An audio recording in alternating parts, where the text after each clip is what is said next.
From The National, this is Trending Middle East. It's Monday, June 2nd. Here are today's headlines.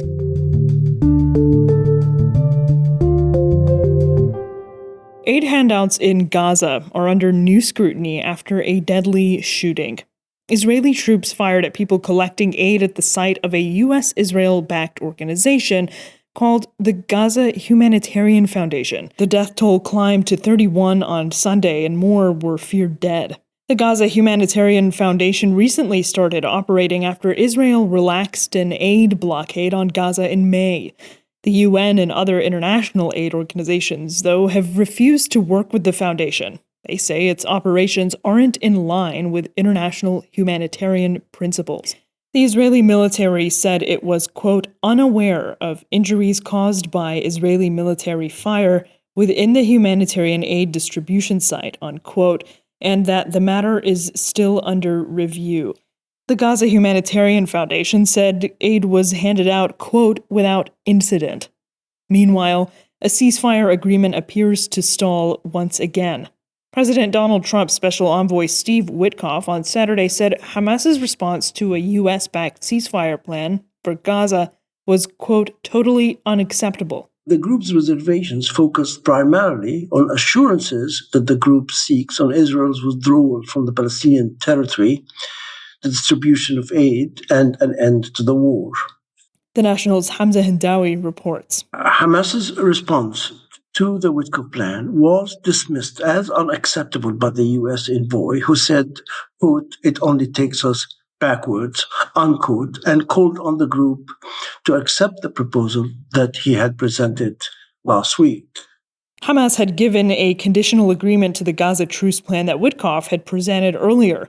The group sought guarantees that negotiations with Israel during the proposed 60-day truce would bring about an Israeli withdrawal and an end to the war. With Witkoff's response to what Hamas had to say about the plan, the negotiations for a ceasefire in the 20-month-old war in Gaza will have to go back to the drawing board, with mediators from Egypt, Qatar, and the U.S. will have to try again to find common ground between Israel and Hamas on ways to pause the war, get enough humanitarian aid into Gaza.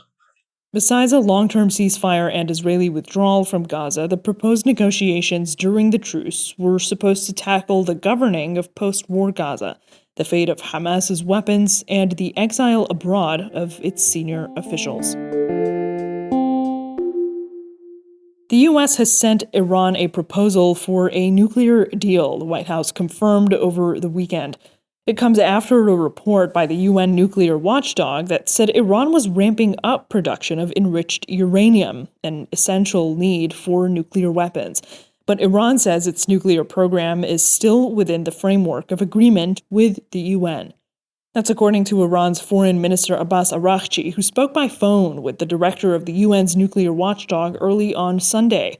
During his first term, U.S. President Donald Trump had withdrawn from the nuclear deal reached with Iran in 2015.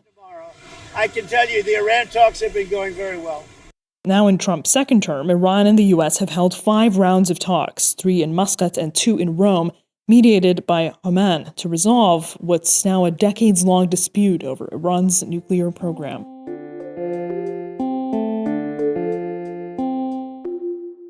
Saudi Arabia and Qatar are offering financial support to state employees in Syria. Saudi Arabia's Foreign Minister Prince Faisal bin Farhan made the announcement during a visit to Damascus on Saturday.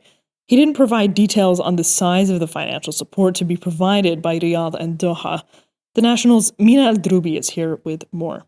It's a way to settle Syria's outstanding debts to international organizations and also to help reconstruct the country after devastating, decades-long wars. There's going to be a lot of visits to Syria in the coming days by Saudi businessmen to discuss investment in energy, agriculture, infrastructure.